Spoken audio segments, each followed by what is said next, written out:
I That, like yeah, it. a little Austin pride. All right, so we got a pretty cool, a little biased, but we got a pretty cool panel here for you today. We're going to be talking about what's happening talent-wise in the Web3 space. You can think about talent in two ways. Like, hey, I'm coming out of university and there's all these awesome companies and I want to understand how do I fit in with them and what are they looking for? And hey, there's a lot of cool companies out there, but I'd like to build my own. So how should I be thinking about that? And where are the opportunities and what skills will be required? So there's a couple ways to think about it. And before we get going, I think we should just do a little line of intros here. I'll just start it off. I'm Ferris. I'm crypto coach. I have a go-to-market consultancy. We basically help early stage projects raise funds and also their go-to-market to land customers, generate revenue, and then gear up for their Series A. And to not play favoritism, I think we should go in order of market cap. So let's go with Avalanche. Yeah, awesome. So my name's Philip. I'm head of strategy at Ava Labs. For you guys unfamiliar, Ava Labs is the company that built Avalanche, the public blockchain. Avalanche, it's TLDR because I heard, there were some questions like, what is Avalanche? Haven't had to do this in a while, but Avalanche is a layer one blockchain. Think of it as a lower cost, high throughput, high performance network that solves a lot of the problems that Bitcoin and Ethereum had previously.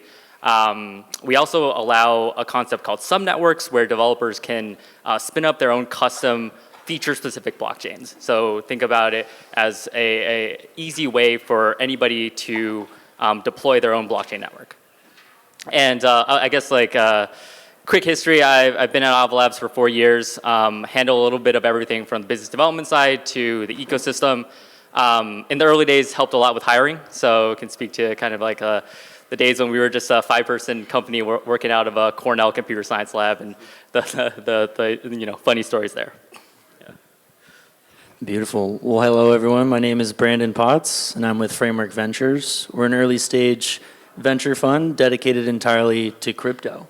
And I guess just briefly on the personal side, and a reason why I find this panel to be interesting is I've had somewhat of an eclectic career path myself. Began as a structural engineer, joined the crypto space professionally in a pre-seed sort of stage startup, worked in biotech at an incubator as well, and was fortunate enough to wind up at Framework 2 years ago. Awesome.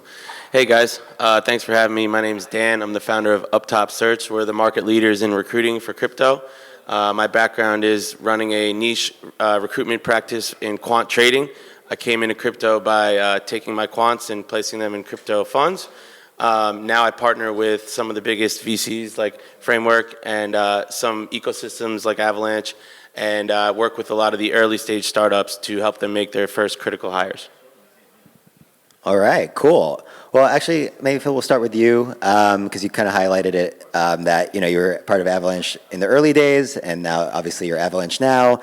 Those are two same company, but completely different in terms of size, scope, and everybody involved. And I think it's actually pretty important because when you look at these companies, they're what they're today, and they operate a certain way, but things are very different when it starts out. So maybe kind of speak to how the hiring went, like how you were approaching it back then, and maybe can kind of compare how you see it now. Yeah, I think in the early days, the way we approached hiring, in some ways it's very similar to any other startup. We didn't have a dedicated recruiting team. It was just, myself and even some of the other co-founding team. Obviously our CEO, his background, he was a Cornell computer science professor. So obviously, a lot of what he was doing was on the technical side. But as a CEO, you kind of have to jump in and do a little bit of everything. And so he was, obviously very involved in the early days of hiring. Our COO, Kevin, as well, he was a PhD student under him, but under our founder. But, all of us were, despite the fact that we were working on things that our titles didn't really have hiring in it, we had to kind of assume that role and wear that hat. And I think, back in the early days, I would say the biggest difference is that, now it's a lot more structured. We have a head of talent that kind of leads the whole effort. It's a 9-person team, is extremely specialized. So we have folks that are in charge of, technical hiring and non-technical hiring. And I think, in terms of the hiring program itself, we're building out different types of programs, not only to hire for Ava Labs, but also for our ecosystem. And this is something that our hiring team is putting together. So for those of you interested in the Avalanche ecosystem, we're going to be having a portal dedicated to Avalanche specific projects and the hiring there. But I would just say, over the years, it's become a lot more structured and specialized. And that's sort of the kind of the way things go when you mature as a company, right? And as an organization grows from like five people to 250, right? So Dan, I gotta hop it over to you because I'm guessing you work with companies that Avalanche 4 years ago and Avalanche today. Kind of what are you seeing in the market today as it relates to these companies? How are you seeing people get through? How are you seeing people get hired? Just what's been your overall experience? Yeah, man. I mean, as Philip alluded to, Avalanche is not the startup that it once was. It's scaled to what's it like 200 plus people at this point? Yep. And so I think like one thing I notice in the market is like every candidate, their first option is like, oh, I want to work for an L1. I want to work for an L1. And when I ask them like, hey, what's that about? Why do you want to work for L1? They always note like stability. Like, okay, this is a stable project. They've grown to this size, so we're in good shape. I'm not going to lose my job. And what that always makes me think is like, I think there's a flip side to that coin. I think there's another way to look at stability. I think, when you join an early stage startup, your contribution is a much bigger piece of the pie. Therefore, like your value is higher and they need you more. So I consider that like a significant contribution to like job stability. And then also, yeah, I mean, at a startup with, let's say 10 to 15 to 20 people, those relationships are much tighter, much closer. And, you mentioned like the structure and the process and going through the rankings and all that. That really doesn't exist at a startup. So you're able to bond with the founders closely and you're an integral part of the team. Therefore, those relationships are strong. And I think that adds to stability. So that's kind of like one thing I've noticed when candidates are talking about, looking for jobs at L1 compared to maybe the D apps that are built on top. Also stable? When they just raise a lot of money. And that's where my man Brandon comes in. So let's switch gears a little bit to get a little insight into the venture side of things. Before we get too specific, maybe you can just kind of highlight kind of the segments that maybe you personally are interested in and what you're seeing just on an industry level is like really super emerging. Like where are the greenfield opportunities as people think about, oh, my skills will probably be easier to apply here as this is like a new thing, wider open space, or I'm a builder and like, okay, there's a higher probability that my product will reach market because this is like a need that VCs are seeing. Sure. Well, I think, in light of recent market activity, sort of the days of launching X concept on Y chain, and maybe it's the 5th or 6th or 7th iteration of that, likely very much done. And so I would say the interesting part about that is like it lends such a new lens to the industry to the point where you don't have to necessarily be a crypto native anymore. Like you can come in from left field, have a totally different sort of life experience, personal interests, hobbies, and professional experience background to go ahead and tackle a new problem. And sort of, some of the areas that I'm spending the most time in is, I think the most immediate this year, the story is very much going to be games. Games launching, going live. As an industry, we're taking a lot of shots on goal as to like, what is a consumer-facing application built on crypto rails? In our opinion, it's likely games. And so there's games of all sorts of different genres, gameplay mechanics, on different chains, different ecosystems. And generally, they're all sort of mini economies. And so it's going to lend itself very nicely to like the next iteration of what works in DeFi as well. So very excited by that aspect. I think the other two areas I would highlight and are, stimulating for me personally as well, generally the security space is being upgraded. And it's been long overdue. We kind of have this over-reliance on audit firms. In bull markets, people just kind of like wave a hand at like, we have an audit, don't worry about it, it's done, we paid for it. And it's, it's not something to wave a hand at, especially in open source. This is a key element to what we're building here is hopefully, in the long haul, more secure software supply chains. And so the security industry is definitely due for an overhaul, and we're seeing all sorts of new things in and around competitions, bug bounties, generally just the culture of white hats and what they're doing on and off chain. There's a whole bunch of fun things happening there that we're paying attention to. We also have founders for, the first time in a long time coming in from law enforcement, from 3-letter agencies. And that's, notable. And I know some people in crypto think that's antithetical, but I want those individuals in the space to backstop the backbone of what we're building. And they need to be there. They also work hand in hand with regulators, and so it's almost a prerequisite. And then the third area I would sort of highlight is emerging markets. I think the panel before us was probably a bit more in depth on a few of those varieties. But one key market I'm very excited about is Brazil. Brazil is very forward-looking. They are not just talking about researching a CBDC, they're actively implementing POCs. Half of the nation is already using a general Venmo system called Pix. 80% of the population's online, mobile, bandwidth is strong. And so it's all the ingredients there are ripe for just exciting new things to happen that probably wouldn't take place in the US over the next 5 to 10 years. Damn, Brandon, you're like a Brazilian Wikipedia. Look at you, man, dropping percentages. Also, amazing point on actually, I think this is the first time I heard this, where you're kind of referencing the behaviors in a bull and bear market associated with a specific category. And now new innovation has come into that category, referring to security, that has maybe made those kind of behaviors obsolete, regardless of market cycles, which is pretty interesting. The first time I kind of heard that triangulating thought. I guess to go from venture back to ecosystem, I guess, and maybe, we want to kick it from, the ground floor into the ecosystem projects. But before we get there, actually, Dan, I was sticking with this bull and bear market. Kind of, what are you seeing in terms of the hiring trends? Specifically, what's happening now? And I don't know if we say it's bear officially, but let's just say it's not bull versus bull.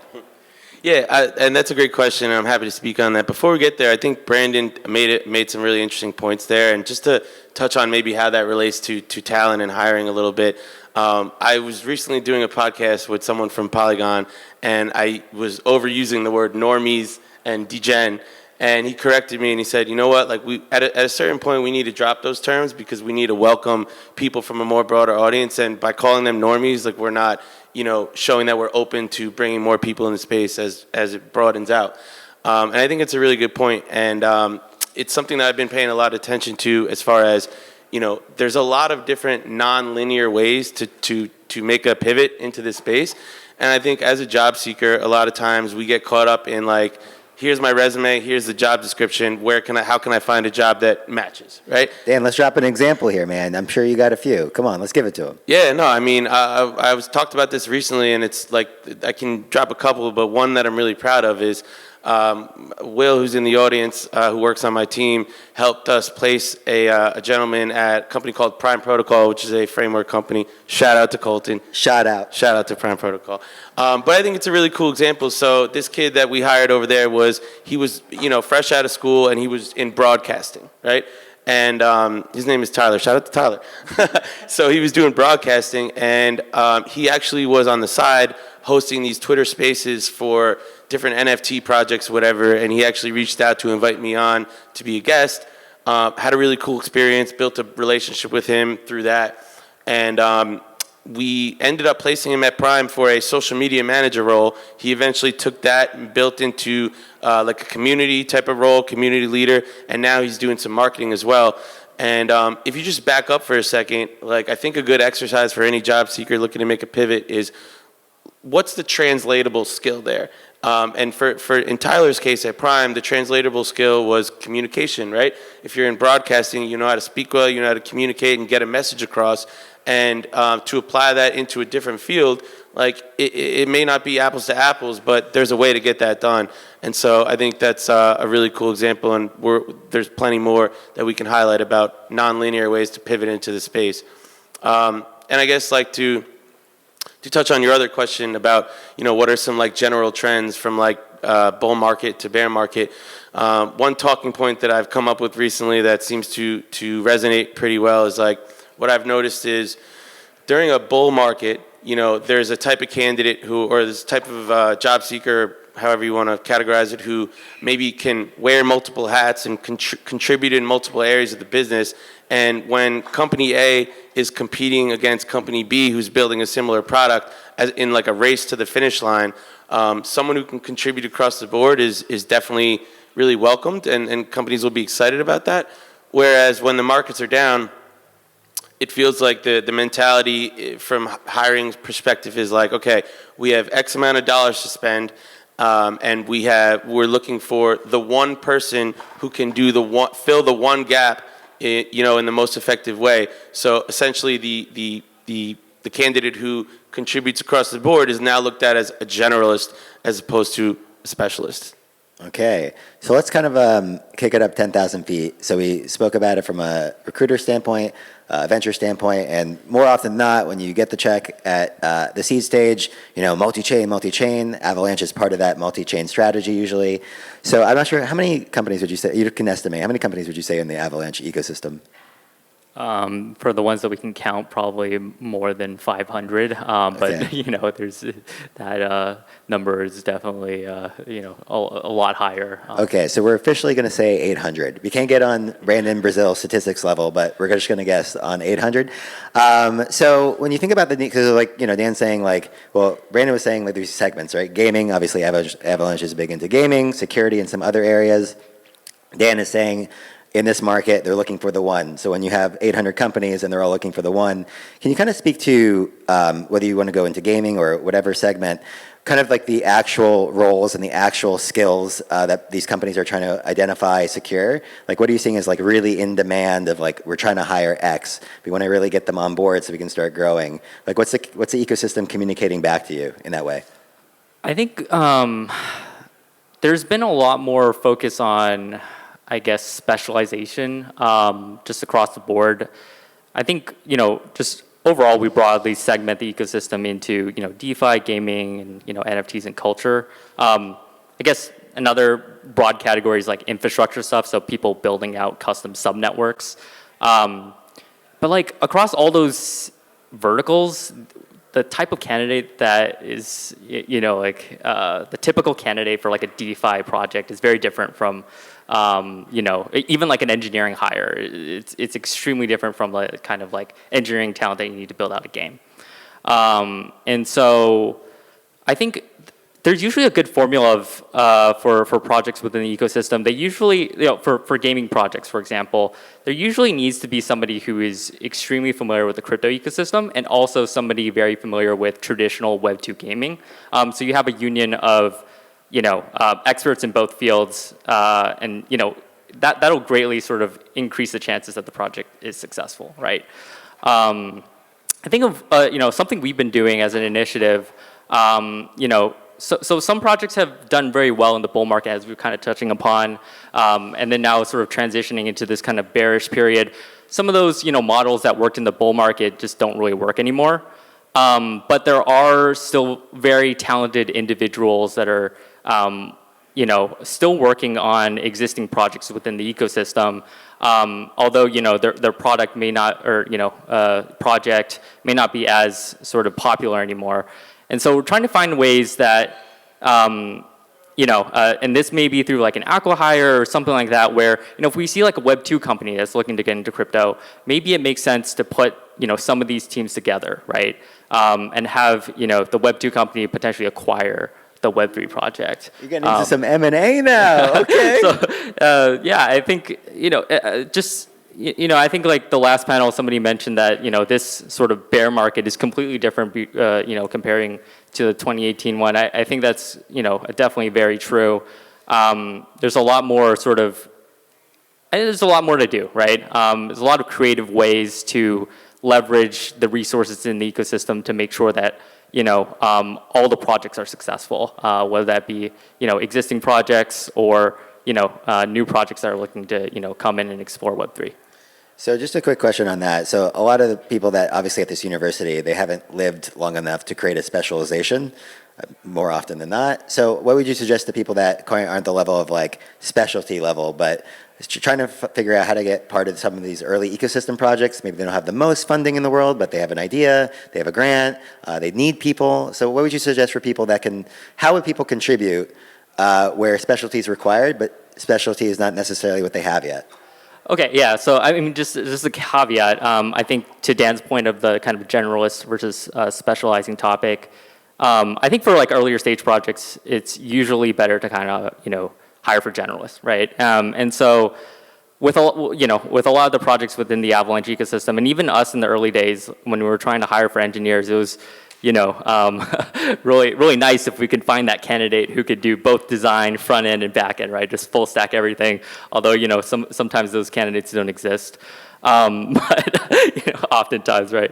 I think a lot of the early hires within the Avalanche ecosystem, even kind of like folks on the kind of community side, actually came directly from the community, and sometimes there wasn't really a skill that was required other than just being very passionate about the ecosystem.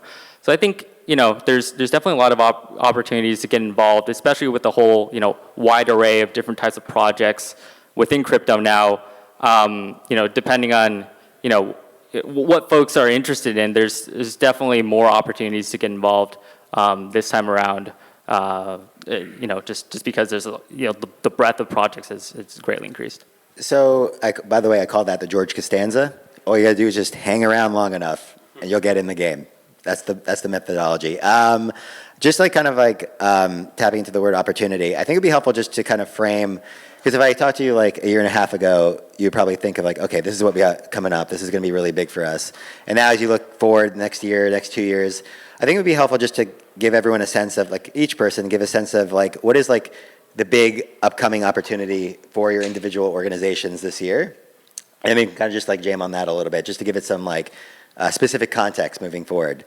Like any challenges that you're trying to overcome this specific year, like something really big that people can kind of gravitate towards. Because what I find is that once companies kind of identify, what is really challenging for them, then even if they're not a fit for a role, they can start to offer ideas, start to kind of build a profile for themselves, start to figure out ways to contribute, and eventually maybe not get that job, but get another one that is somewhat similar.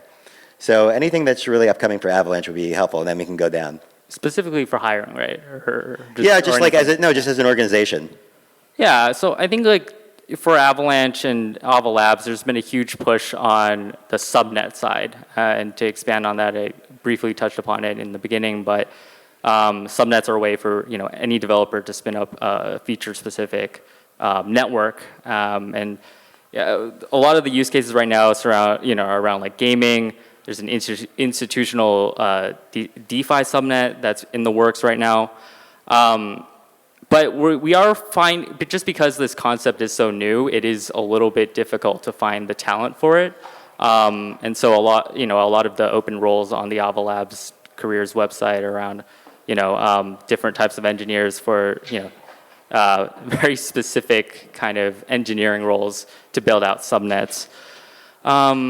I think the approach that we've been taking, it's hard to how like label like, okay, this is like a broad principle, but I think it's just again, this is more specific to us as Avalanche is growing and we need kind of more specialized folks, but really just having the right kind of as I mentioned, like our recruiting team is extremely specialized, having the kind of dedicated personnel working on specific hires I think has worked well for us. Okay. But yeah, I think like a lot of the things that we did, we're kind of treading new grounds, and I think a lot of the approach that we'll be taking is really just hiring those candidates, seeing if it's a good fit or not, and if not, we're at the point where we're able to kind of bring in other resources from other divisions, or find the right candidate for that role over time, right? So just pointing to one specific kind of initiative that we're working on, but I think it's generally very similar to kind of, our approach, even in the early days, where we had to kind of, we originally had a plan, but had to pivot, and then, ended up being okay. All right. You survived. It's very clear. Yeah. So Brandon, you might have to approach this a bit differently because you have all these portfolio companies that are doing so many big things in the world. But when you think about this upcoming year, big challenges, big opportunities, how do you kind of think about that? Whether it be from a framework perspective or even the portfolio companies like a Stardust, for example, and everything they're trying to do in gaming. Shout out to Stardust. Shout out to Stardust. Shout out Stardust. And I know that framework has invested more than Stardust, but that's the one I always think of, so apologies for that. No, all good. I think, just living within this same line of thinking along hiring, so much of what we're focusing on this year is reinforcing and progressing the investments that we've already made and placing the best talent that we possibly can in those organizations. And so we're building the best, strongest teams that we can to de-risk any level of execution risk, any sort of if they're pivoting, all right, you're going to need to sort of restaff this or identify new talent to own this new vertical or whatever it may be. But frankly, that is the name of the game this year, as generally the first half of this year, my expectation is the number of investments, net new investments that we're doing is likely going to be slower. Last year and the year before, definitely pretty abnormal in terms of velocity of deployments. But in any case, that's really what we're honing in on, as you guys are well aware, is double tapping into everyone and saying, look, where are your weak spots? Where are your blind spots? What do you need help with? Is this something we in-house? Can we help you? And you don't need to bring this in full time. What is it that you need? And I think one of the things that I would highlight is just, especially as it relates to younger individuals and university blockchain groups, and kind of reverting back to a point I was making earlier of there is this concept of crypto natives and all of that, and I very heavily under-index to that, discount that, and would just highlight, as an industry, we've been very technology and dev-centric, but we're now at a point of maturity where we need BD people, go-to-market people, sales people, PR, comms, softer skills perhaps, in addition to devs and engineering talent, of course. But I would just highlight the plethora of wants and needs now in the industry is to the point where we're essentially at parity with other industries. And so to become a crypto native, you're really not precluding yourself from being involved by coming at it from, just a unique angle. I just want to say I appreciate the go-to-market love in that commentary, big time. So Dan, a lot of responsibility for you, according to Brandon. Talent's a focus. We need to maintain these companies. We need to make sure they're fully supported, fully staffed. Talk to me. Yeah, I mean, to go back to the original question of what's an important strategic initiative, I think for me, last year in particular, I really learned a big lesson on the value of your personal brand in the space. Crypto, as broad as it's getting, the community here is still pretty tight. Everyone knows each other kind of thing, or at least you're 1 or 2 degrees of separation away. So what I've noticed through doing content is the more you put out, the more that others externally know how to connect to you. And it really makes that transition a lot easier if you're looking to make a pivot into another direction. Maybe you're already here, maybe you're in another industry coming in, but either way, building a personal brand allows for people to connect to you and to what you're about, and kind of jumpstart the conversation in the direction where you want it to go. So last year was a good year for me in creating content, and this year, not only do I want to be a little bit more intentional about that content and take it to another level, but I also want to, I've done a lot of work to build my platform to where it is today, and I want to share that with others within my community and help others build their personal brand. So one way I'm doing that, and maybe this will help others just brainstorm ideas, but I started out doing videos. I do a podcast and I do solo videos as well. And when I do solo videos, I tend to write out scripts word for word of exactly what I'm going to say. And so I thought, not everyone consumes every piece of content. It just doesn't hit everyone in the same way. So some people might like to read a blog rather than watch a video. So I started to take that script and turn it into a blog. And so I created a Substack, which has been going pretty well so far. But I thought to myself, well, I only do this blog once a month. And it would be kind of cool if for the other 3 weeks out of the month, maybe I could feature content from top-ranking members that are within my community. And it's been really powerful to both share my platform to promote others and also diversify the type of content that my followers are going to get. Because, I can only speak about what's in my little purview, but it's been really powerful to do those, to share that platform with others and ultimately grow my audience. So I would highly recommend anyone else out there in the audience looking to make a move to really, really focus on your personal brand. And there's many ways to build that, but that's just one example. And I can vouch for that. I wrote a gaming one that Dan featured for me, and I got a lot of good feedback from a lot of people that would otherwise probably not respond to me. So I'm very grateful for that, Dan. No doubt. And I just also want to provide a little bit of example of how unique someone can participate. So we have that one client. We have a kid, a college student, and you know what he does? I have to talk with all these games and all these studios, but I don't have the time to prepare for each call. So he quite literally plays each game for at least 1 hour before our calls together, and he writes out where the lacking features are and where the product that we sell can potentially be fit. So I am always prepared because he figured out I can provide value by playing the game. So he quite literally plays the video game and he has himself a job now. So it can be as silly as you want it, or it can be as complex as you want it, but either way works. So I just wanted to share that, just my own little example on it. I'm not sure how much time we have left.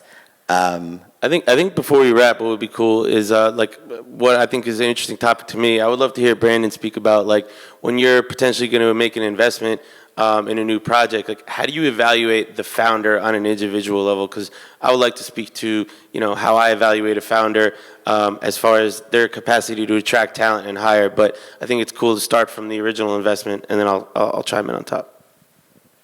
Sure. Yeah, I think for starters, the sort of most important element, in my opinion, is the level of preparation this individual has undergone to get to a point where they're seriously going to launch, on an endeavor for at least 5 to 10 years. That's like undertaking a PhD. I hope you're passionate about the subject for starters, because you're going to be doing this intensely for a while. But in addition to that, what is it in your life that sort of led you down this path? What confluence of maybe events, personal experiences, professional background, what are the things that came together for you to want to execute on this vision now? And so I think, again, so much of it is just identifying those sorts of things and then coming to the table prepared with not just a grandiose vision, but then, all right, now let's break this down into elements of what is it that you're building, how is it different in market, how are you going to explain that or evangelize that to people, how are you going to recruit, how are you going to grow the team, how are you going to actually build out a team that is bought into this same mission and willing to hitch their wagon to you for, again, at least, the next 5 to 10 years or whatever time horizon we're working towards. But yeah, to me, at just the highest level, the founder relationship is very much one of, are you a high integrity person? Do I trust that what you're telling me is accurate? Do I trust that you have conviction in what you're attempting to do? And then are you, is there secret sauce there? Are you uniquely qualified to pull this off based on any number of variables? But yeah, I would say preparation is sort of the number one for me. That makes sense. Cool. And before we wrap, I just want to let everyone in the audience know that right after this, we're going to set up for about 15 minutes, and then we're going to do a hiring event where we're going to bring up some of the sponsors and speakers that attended the Penn Blockchain Conference this weekend, and we're going to have them promote some of their open roles. So hope to see you all sticking around. But just to wrap up, I think a lot of times I get my clients right after Framework or another VC has made an investment. And a lot of times I got to meet that founder and say, okay, how much energy am I going to spend on supporting them? And that there's an evaluation that goes on my end to see if this founder is worth my energy and helping him build his team, him or her, excuse me. And I think the main thing that I look for is trust. Do I trust this founder because I really care about the job seekers that I'm introducing, and those relationships are oftentimes more important to me than the relationships with the founders. So I really want to be able to deliver a good experience to those candidates, whether or not they end up getting that job or not. I want them to trust that, you know, you're in good hands with Up Top, you're in good hands with Dan. And one of the key things that I look at to evaluate that is communication. I mean, without obviously naming names, we do have one project that we're working with now where the founder is constantly rescheduling the interviews that we book. He oftentimes wants to catch up with me and my team, and then we'll just end up canceling the meeting or backing out or saying, hey, can we do this next week? And that lets me know that hiring is not a high priority for you. You seem to not respect the process at all. And again, if that's the behavior pattern, I'm losing trust. And if I'm losing trust, then I don't feel good about putting my candidates in that role to where I don't know how they're going to be treated once they're working full time. And as we kind of alluded to earlier, I do believe that there can be an element of job stability, that's really solid within startups. But if the communication is broken, the trust isn't there, then I have a hard time believing that that particular startup is going to be stable or a stable place of employment for that candidate. I'd just like to ask you one add-on question, if that's possible. Let's do it. It's culture driven. So sometimes you have the smartest person in the room, sometimes you have a great company, everything's kind of aligned, but a lot of the time, and usually when these job seekers are coming, they're seeing the company, I really want the job, right? The blinders are kind of on sometimes, right? How do you kind of somehow aggregate, I guess you could say, candidate culture fit? You're great, but I just know you're not going to be great with this person or in this unit or this department or whatever. Yeah, I mean, that's definitely a good question. I think, I don't know that I have a specific particular answer to that, but I think it just comes down to EQ. And I think to be a really good recruiter and actually more broadly to make really good introductions in any capacity, it's an intuition thing. Are these two people going to connect? And I guess that really that really comes down to, have I, the connector of the two parties, really spent time getting to know each side? And for me, I'm super passionate about this space. I'm super passionate about all the people I meet here, and I'm not only passionate, but I'm interested. So I do take the time to have deep conversations. Philip and I met recently, but I feel I have a good sense of who he is, what he's about. Brandon and I know each other a little more, and Faris, of course. But I think it's about getting to know each side, and honestly, no shots fired to other recruiters, but I'm gonna be honest, I think I take not only me, my team as well, we take pride in the time that we take, the time that we spend with each candidate and really getting to know them. And yeah, like I said, it becomes intuitive, very much of an EQ thing, how to connect two people, and it would really reflect negatively and make me feel bad if I put two people in a situation that wasn't mutually beneficial. So I definitely have my guard up against that kind of thing. All right. Well, I just want to say I appreciate everybody tackling this pretty big topic from an ecosystem perspective, from a venture perspective, from a talent and recruiter perspective. And yeah, just great job, everyone. Appreciate you. Appreciate you. Thank you. Thanks, guys. Stick around. We're doing the hiring event in 15 minutes, all right? Cool.